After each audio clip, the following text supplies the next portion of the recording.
Você pode sentar. As crianças vão para o culto infantil, continuar cultuando a Deus ali. Nós estamos pensando sobre como permanecer firme em um mundo hostil. Nós vivemos em uma sociedade onde os valores cristãos estão em xeque.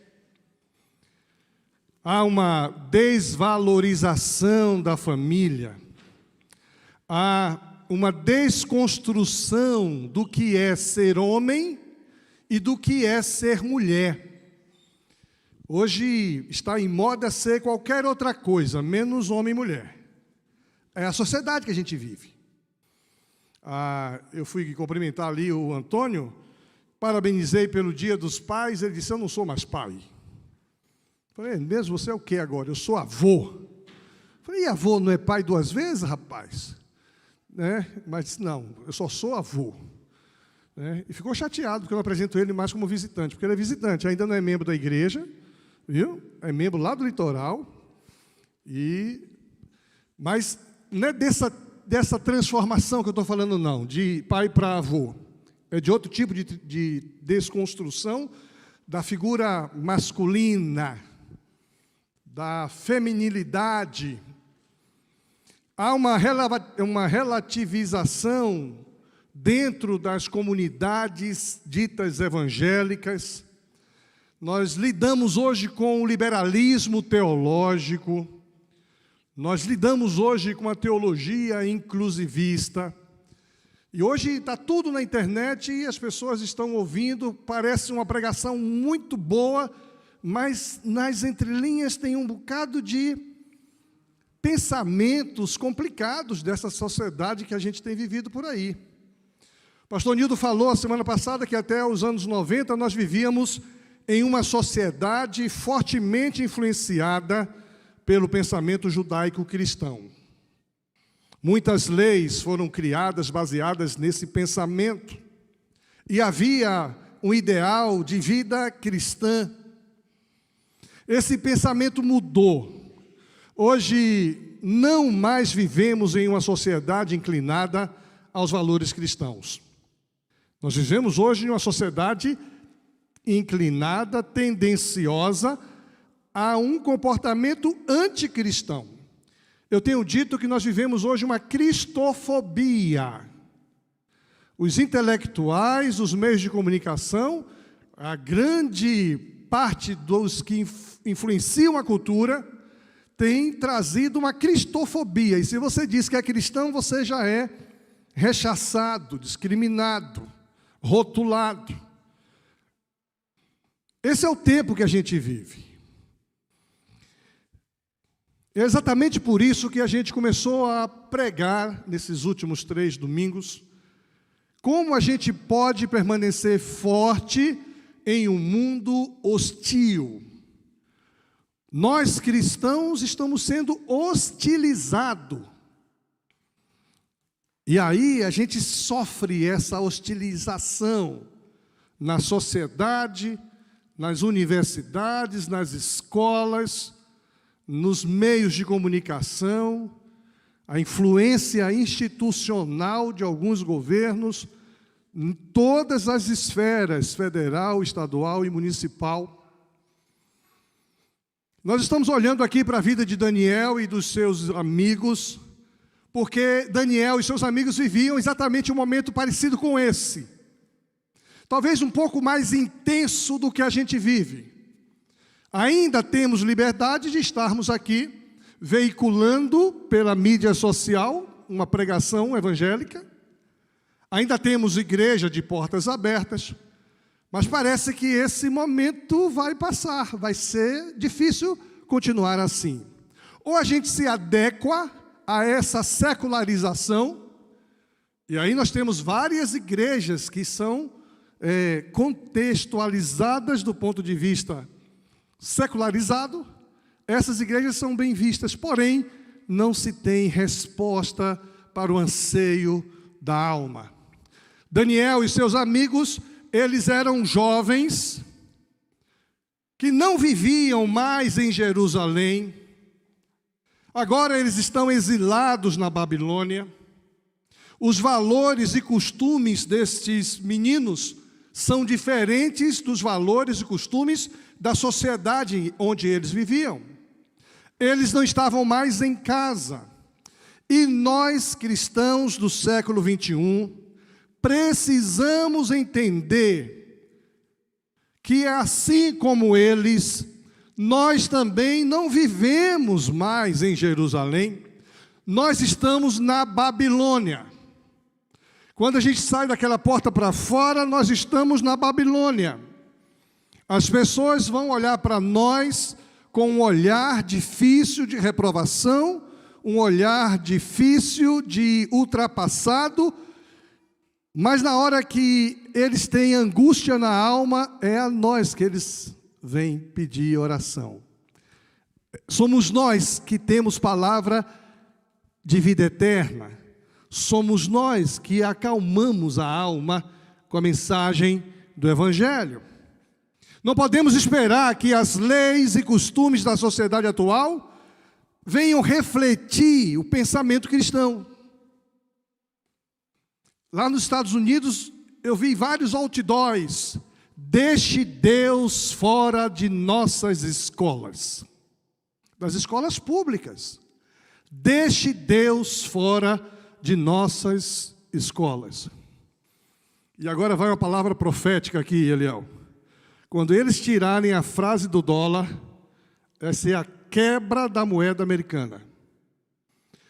O dólar é muito forte, mas em cada cédula tem uma frase lá. Né? Qual é a frase? Isso, Deus seja louvado.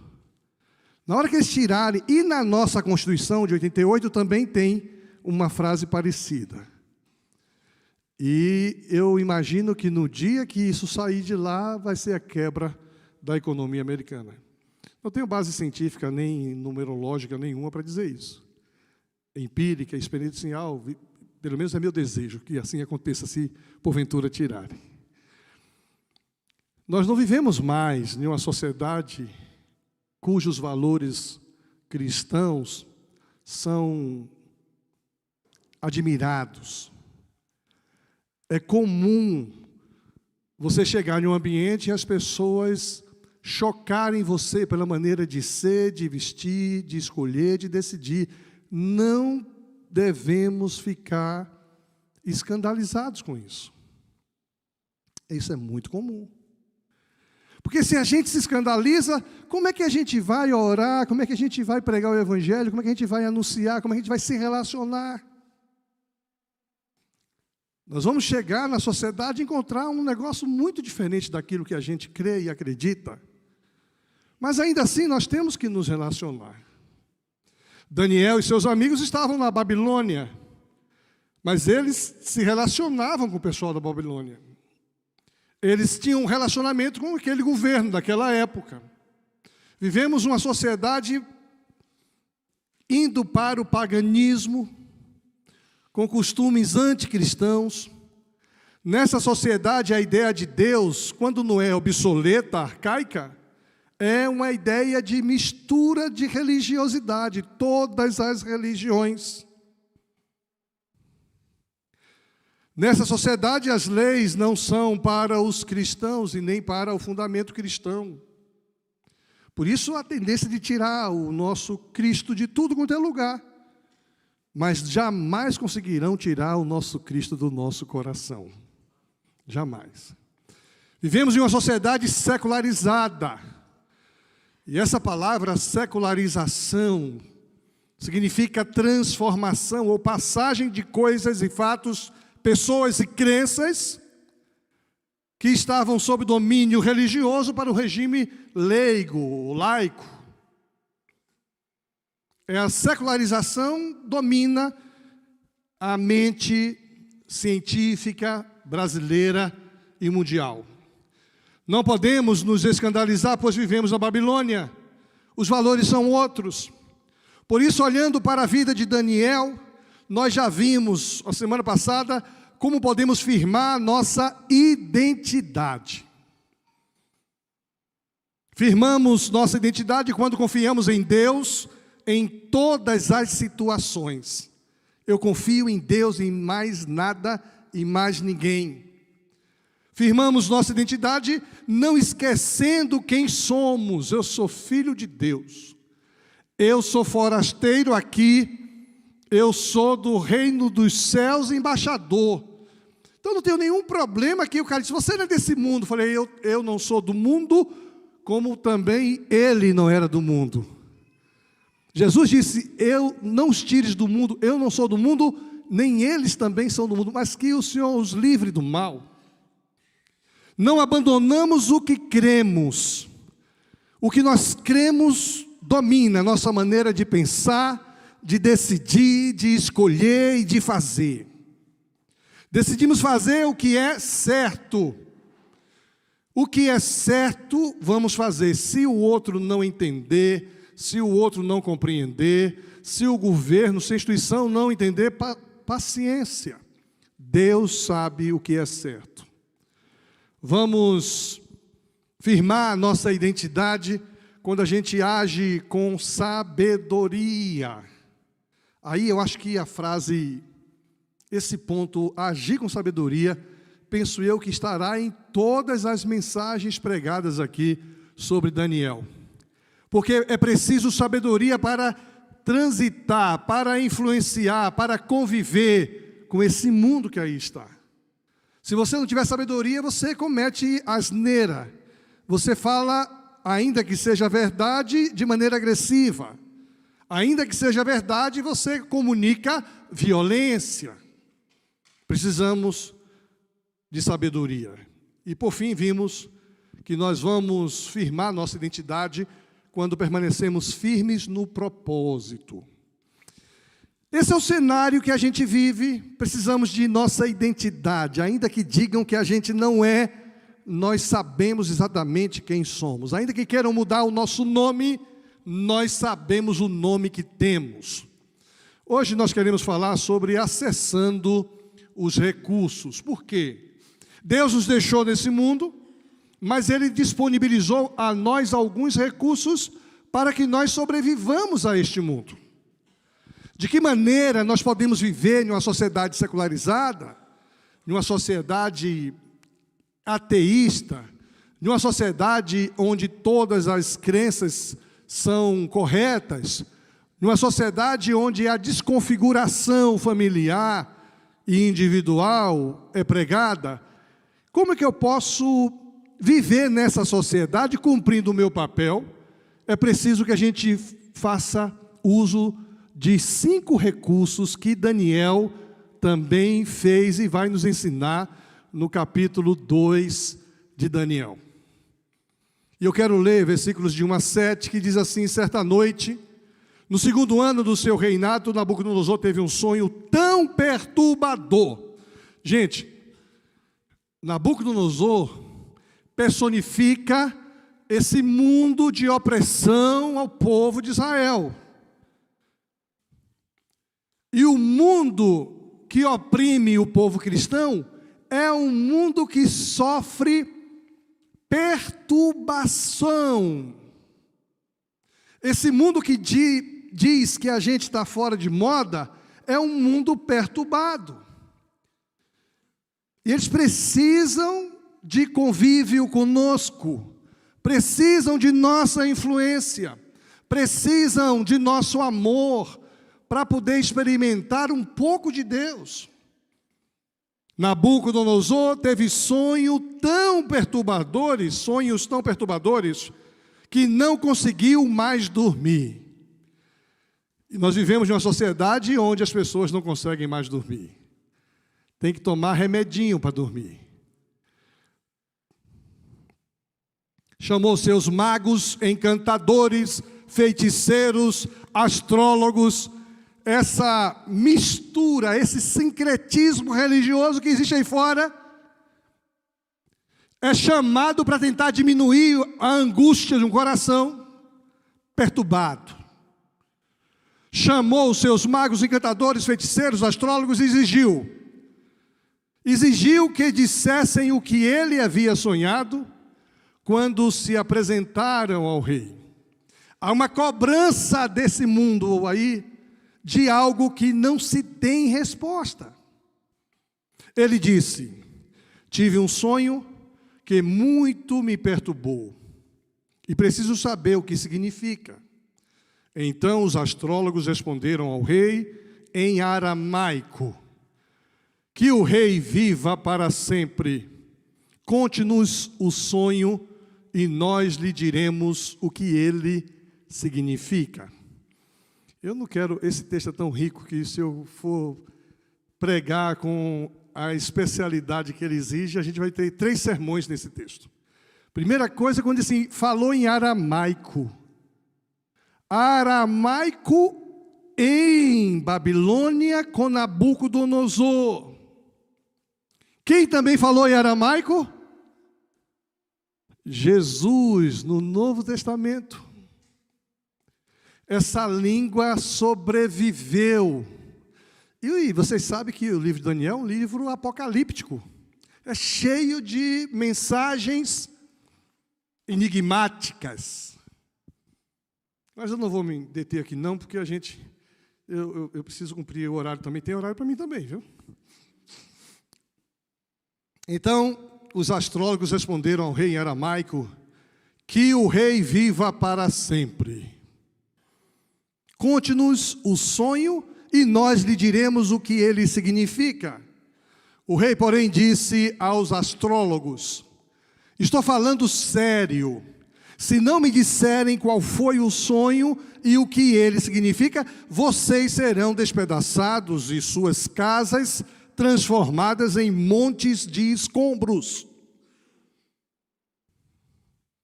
Mas se me disserem qual foi o sonho e o que ele significa, lhes darei muito presentes, muitas recompensas e honras.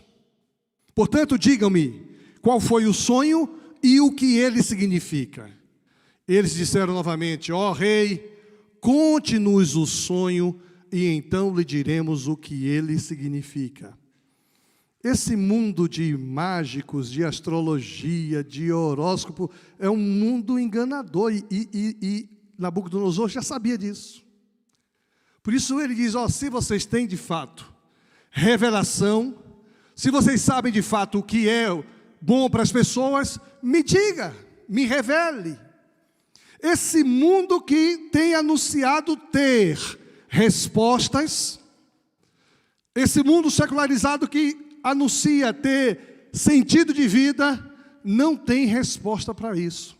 E Nabucodonosor parece que já sabia que ele vivia com pessoas com feitiçarias. Eu estava na Itália e lá na Itália aprovou uma lei que a gente não pode dar Novo Testamento para ninguém. Nós temos que dar junto, lá em Milão, junto um livro do Alcorão. Aí eu posso dar um Novo Testamento.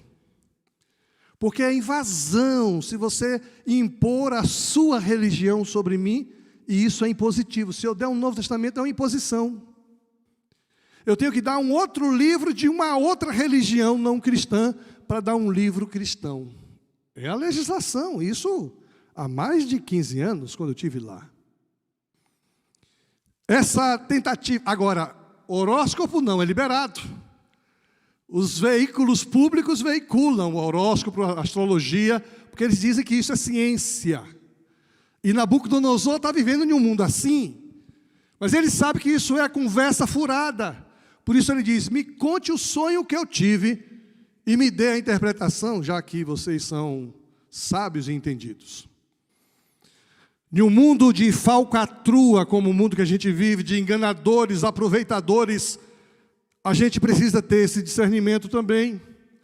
Hoje, mais do que nunca, existem coisas obscuras que estão veiculando por aí. As pessoas não mostram a verdadeira razão por trás disso. Precisamos conhecer e acessar os recursos disponíveis. E esse texto vai nos mostrar quais são os recursos disponíveis que eu e você podemos acessar aonde estivermos em qualquer momento, para podermos atender e fazer frente, não no sentido de debater, mas de influenciar, de abençoar, de comunicar amor. Primeiro, recurso que a gente precisa entender e acessar é o recurso da sabedoria. Olha o que diz o versículo 8. O rei respondeu: sei que estão fazendo, estão tentando ganhar tempo, pois sabem que falo sério quando digo: se não me contarem qual foi o sonho, estão condenados. Por isso conspiram, olha, os seus sábios, entendidos, astrólogos, o rei, esses caras moravam ali na corte.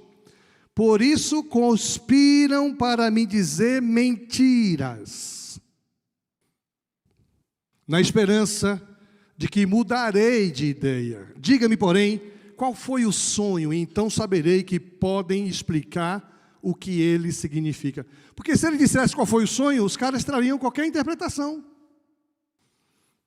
Mas ele sabia que esses eram mentirosos. Os astrólogos responderam ao rei: não há ninguém em toda a terra capaz de dizer ao rei qual foi o seu sonho.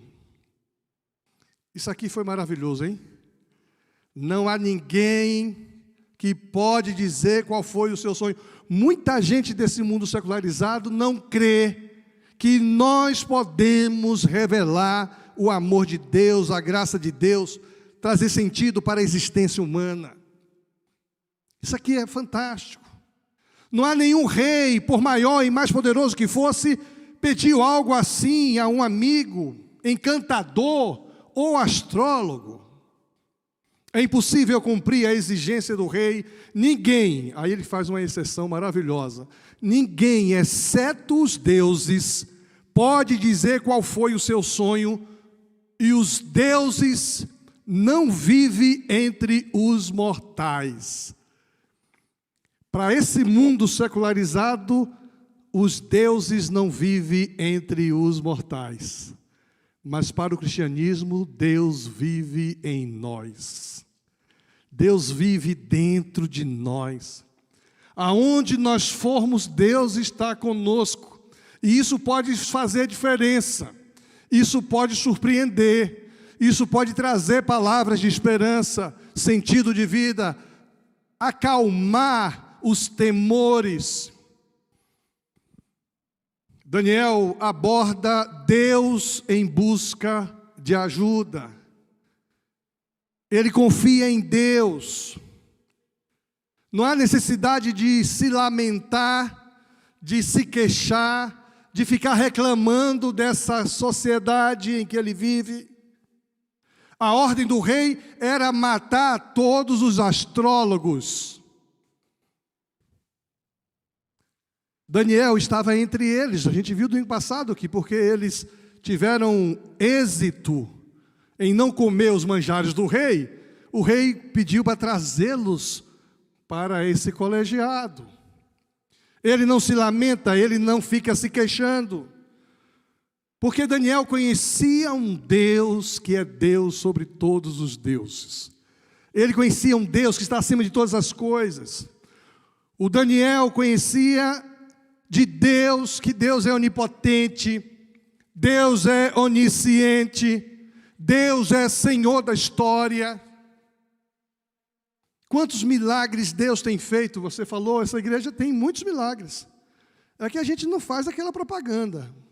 Se bem que eu vou dizer um negócio para vocês. Ontem de manhã eu estava pregando na igreja do missionário R.R. Soares. Pela primeira vez um presidente da Convenção Batista Brasileira pregando na Igreja Mundial da Graça, Internacional da Graça de Deus. Esse presidente vai entrar para a história.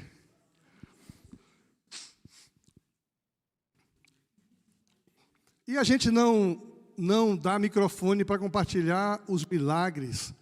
Quantos milagres têm acontecido? A gente tem convivido com milagres aqui em nosso meio. Quantos milagres? Então não é só lá em Samuel que tem isso, não. Mas Daniel conhecia um Deus onipotente, onisciente, um Deus que é Senhor da história. Ele aponta para Deus verdadeiro, e isso vai exigir fé e coragem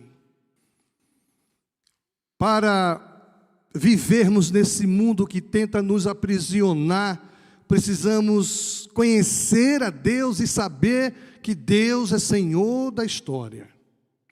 Precisamos acessar com coragem o recurso da sabedoria. E a sabedoria é um dom de Deus. Por isso Tiago vai dizer: aquele que tem falta de sabedoria, peça a Deus que a todos dá liberalmente. Só que o texto diz assim: se algum de vocês tem falta de sabedoria, eu preciso reconhecer que eu sou falto de sabedoria. Eu não tenho sabedoria. Eu sou incauto. Eu não quero dizer burro, não, entendeu? Mas eu não tenho sabedoria. Se alguém de vocês tem falta de sabedoria, peça a Deus que a todos dá livremente. Peça, porém, com fé, sem duvidar, pois aquele que duvida não vai alcançar. A sabedoria é um recurso que está à sua disposição, se você conhece o Deus verdadeiro, em situações constrangedoras na internet, na sociedade, no colégio, na faculdade, no trânsito. Peça a Deus sabedoria. Deus, me dê sabedoria. Eu digo isso sempre, gente. Eu só tenho um bachareladozinho fuleiro. Não tenho mais nada. Não tenho formação nenhuma. Não estou desqualificando as formações, não. Pelo contrário, gostaria de ter psicologia, viu, Nilton? Gostaria de ter doutorado, Vili. Gostaria de ter 2 doutorados, pastor Antônio. Eu gostaria de ter livros escritos, mas eu não tenho nada disso. Mas em alguns momentos, gente, eu estou diante de pessoas altamente qualificadas, vendo um cenário totalmente catastrófico, e eu acesso esse recurso da sabedoria e digo assim: Deus, me dê sabedoria. E de repente vem do céu uma instrução, e quantas palavras. Eu estava almoçando lá em Dallas com uma mestranda, doutoranda em pedagogia, e ela desenvolveu uma tecnologia de ensino que aquelas escolas americanas bem, que os que têm pouco rendimento vão para lá, aquelas escolas que não conseguem passar naquele teste que tem anual. Essa menina descobriu uma metodologia e aplicou em escolas, que as escolas classificadas de escolas que não têm mais jeito, se transformam agora nas melhores escolas no rendimento. E eu estava almoçando com ela e falando sobre isso, e ela me disse: olha, então quando tem uma escola muito ruim aqui em Dallas, eles me chamam e eu sou responsável por aquela escola. Então ela coordena inúmeras escolas, aplicando essa metodologia, e tem resultados brilhantes. Eu falei: olha, o nosso Paraná também é um exemplo em crescimento. Nós éramos 7º lugar no IDEP, hoje nós estamos no 1º lugar no IDEP. E ela ficou curiosa: mas o que é que vocês estão fazendo no Paraná, na escola pública? E eu mandei uma mensagem para o governador, falando que estava com essa menina. O governador mandou a resposta, querendo conhecer. E essa semana, o secretário de Educação já entrou em contato. Nós vamos interligar essa menina com o secretário de Educação do Estado do Paraná, para poder intercambiar ações de crescimento. Aquele que tem falta de sabedoria, peça a Deus que a todos dá liberalmente. Eu não preciso de outras coisas, apenas acessar o recurso da sabedoria. Segundo recurso que esse texto nos mostra é o recurso da solidariedade, versículo 12. O rei ficou furioso e ordenou que todos os sábios da Babilônia fossem executados. E por causa do decreto do rei foram enviados homens para encontrar Daniel e seus amigos e matá-los. Quando Arioque, comandante da guarda do rei, veio matá-los, Daniel se dirigiu a ele com sabedoria e prudência. Perguntou-lhe: por que o rei publicou um decreto tão severo? E Arioque lhe contou o que havia acontecido. Daniel foi ver o rei imediatamente e pediu mais tempo para comunicar o significado do sonho. Aqui há uma riqueza. Vocês lembram quando os magos pediram que ele contasse o sonho? Ele foi intolerante com os magos. Ele respondeu de maneira ríspida com os magos. Por que quando Daniel toma ciência e vai falar com o rei e pede tempo, ele não foi intolerante com Daniel? Ele não foi ríspido, ele deu a Daniel o tempo que Daniel precisava. Por quê? Porque existe algo interessante aqui. Nós não estamos sós, o Espírito Santo de Deus conosco está. E o Espírito de Deus tem poder, gente, sobre todo mundo, não é só sobre os cristãos, não. Lembra da promessa, quando o Espírito viesse? Ele convenceria o homem do pecado, da justiça e do juízo. O rei pode ser mau como for, mas o Espírito de Deus quebranta o coração do rei e o rei dá tempo para Daniel. Mas interessante é que Daniel se reúne com seus amigos.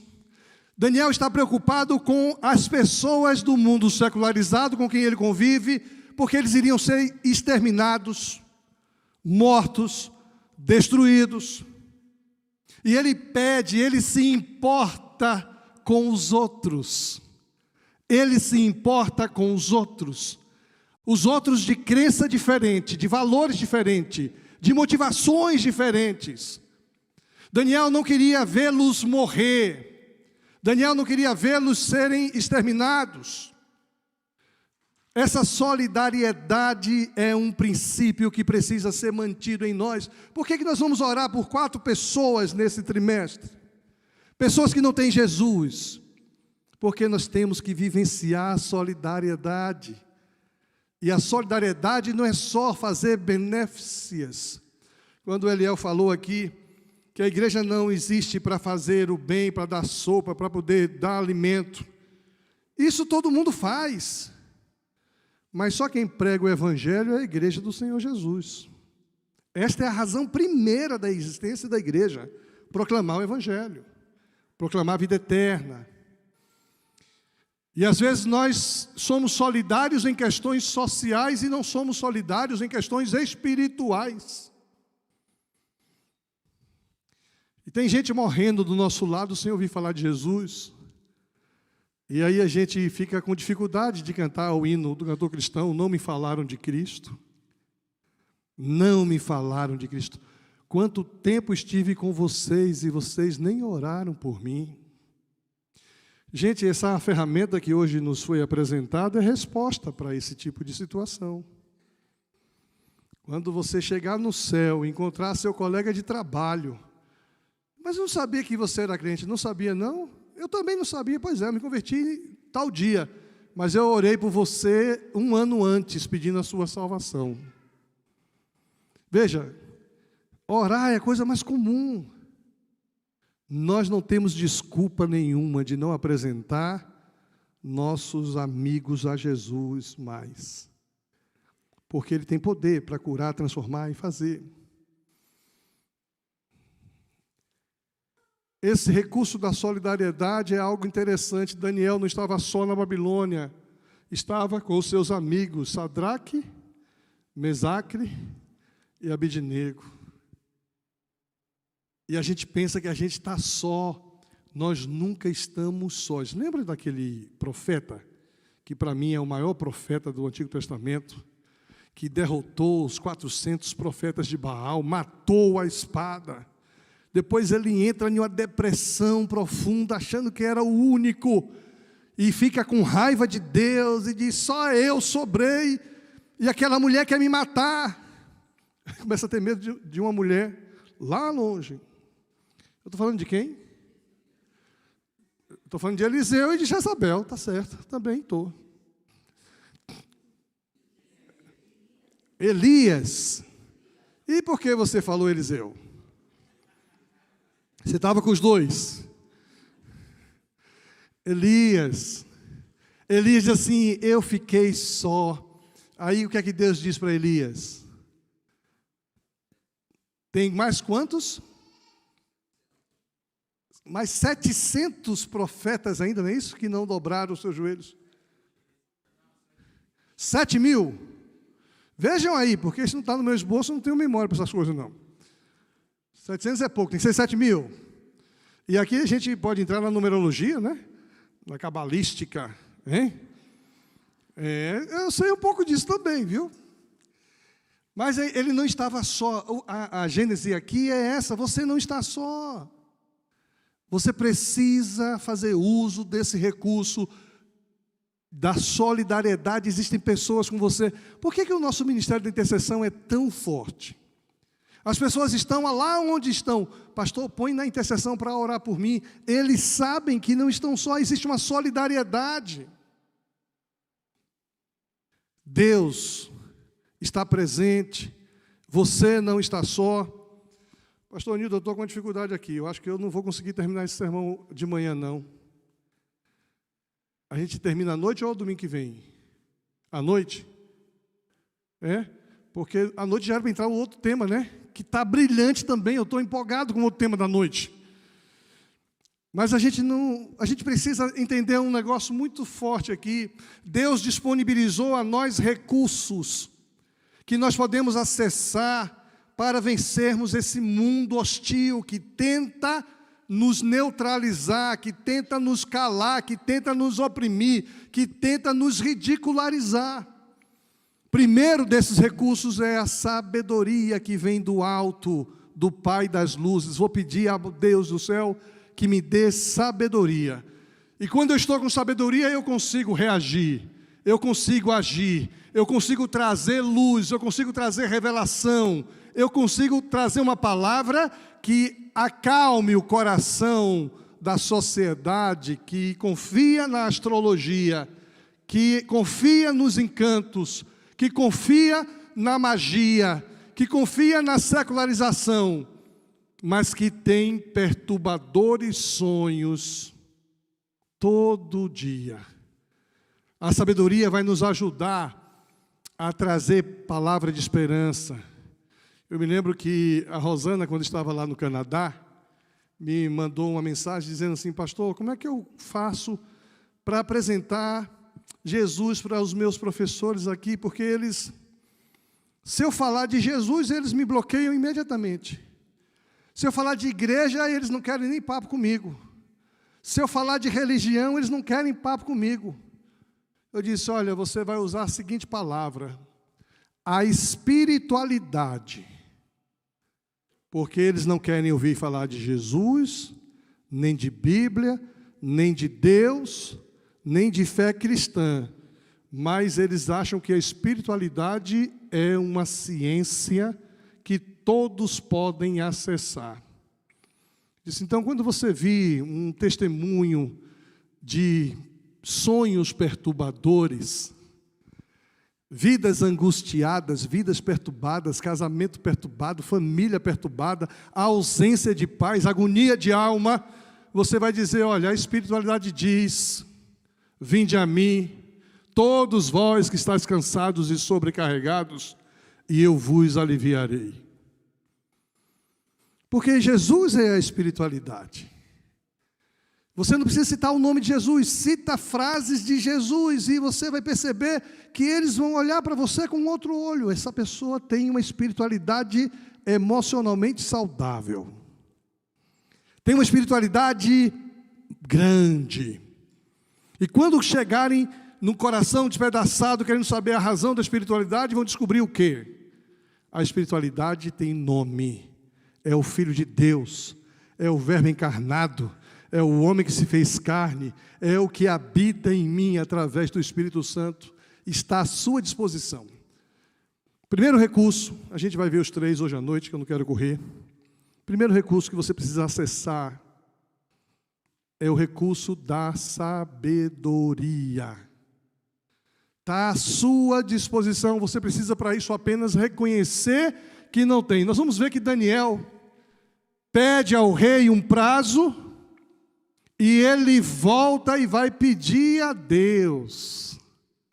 Ele vai pedir a Deus, ele vai reunir os seus companheiros. Vamos orar comigo, porque eu preciso trazer respostas. Você também pode acessar a sabedoria. Segundo recurso que você pode sair daqui hoje memorizado. Viu, Rebeca? Tá ligada? Ouviu tudo? Deixa eu ver sua mão esquerda aí, como é que tá. Estou vendo.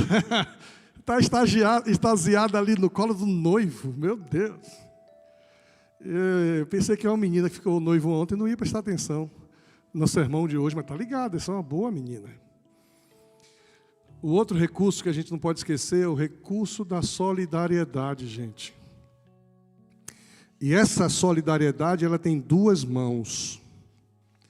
Tem a solidariedade interna, você não está só.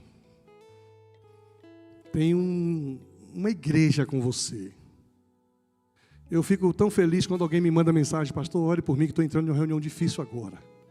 Eu oro. E a pessoa sabe que eu estou orando. Você está em uma situação difícil no seu trabalho, você não está só. Explore essa solidariedade. Saiba que existe o ministério de intercessão orando por você. Se reúna com amigos seus para orar. Daniel se reúne com os amigos para orar. E Deus dá a revelação do sonho e dá a revelação da resposta do sonho. E à noite, se der tempo, eu vou trazer isso aí, porque é muito rico. Só Deus poderia dar essa revelação do sonho. Só Deus podia trazer isso. Só Deus podia mostrar o sonho com riquezas de detalhes, a partir do versículo 29. Leia hoje à tarde. Você vai ver que Deus revela a Daniel. E Daniel chega diante do rei com aquela simplicidade e humildade. E ele apresenta o sonho. Agora, lembre-se que o sonho só foi revelado porque havia o recurso da solidariedade. Tanto para com os seus amigos que oraram com ele, quanto para os que não são da sua mesma fé. A motivação primeira de Daniel pedir tempo ao rei é para que não matasse os mágicos, os magos, os feiticeiros. Eles não são nossos inimigos. Jesus os ama, Jesus morreu por eles. É tão bonito ver uma pessoa que se converte a Jesus, que vem de uma mente secularizada, racional, que nos ridicularizava e agora é um de nós. Aquele colega de trabalho que não gosta de você porque você é crente, precisa ser amado por você. Aquele professor que tenta ridicularizar sua fé, ele só precisa de amor de Jesus. Essa solidarização tem esse lado reverso. Não apenas me solidarizar com os meus, mas também me solidarizar com aqueles que não pensam como eu. À noite, a gente continua. Vamos ficar em pé. Pai querido, muito obrigado pela Tua palavra que foi lida, que vem sendo explanada. Muito obrigado por tudo que a gente ouviu nessa manhã. Obrigado, ó Deus, pelo desafio que recebemos de colocar diante do Senhor, do Teu trono de graça, de poder, pessoas que o Senhor ama, pessoas que o Senhor quer salvar, e o Senhor conta conosco para isso. Muito obrigado, ó Deus, porque nesta manhã nós fomos desafiados a cumprirmos a grande comissão, e com intencionalidade termos o evangelismo como estilo de vida, missões como estilo de vida, orando todos os dias por pessoas com quem nós convivemos. Muito obrigado porque mesmo sabendo que vivemos, ó Deus, em um mundo hostil, que muitas vezes nós nos sentimos ofendidos por tentarem nos ridicularizar por aquilo que cremos, nós somos desafiados a amar pessoas assim. Somos desafiados, ó Deus, a acessar os recursos que o Senhor colocou disponível. Muito obrigado porque a gente pode chegar ao teu trono de graça e poder e pedir sabedoria ao Senhor. E o Senhor não apenas nos diz que podemos acessar a sabedoria, mas o Senhor promete nos dar. Muito obrigado a Deus porque a gente pode contar com pessoas que se solidarizam conosco. Muito obrigado porque esse princípio da solidariedade podemos vivenciar tanto em receber a presença, o vigor, a força, o estímulo, o conforto, mas também podemos nos solidarizar com aqueles que sofrem por não crerem em um Deus vivo, por não poderem acessar um Deus que consola, que transforma, que salva. Nos ajuda a explorarmos, ó Deus, esses princípios, acessarmos esses recursos, para que a gente possa cumprir o nosso papel na terra. Quero agradecer ao Senhor pelo Dia dos Pais. Apresentar ao Senhor os pais que estão presentes aqui, aqueles que não estão aqui, que estão longe, aqueles que já estão com o Senhor. Recebe, Deus, nossa gratidão pelos nossos pais. E eu quero te pedir, em nome de Jesus, que o Senhor nos traga a noite para continuarmos louvando o teu nome, ouvindo a tua palavra. Em nome de Jesus. Amém.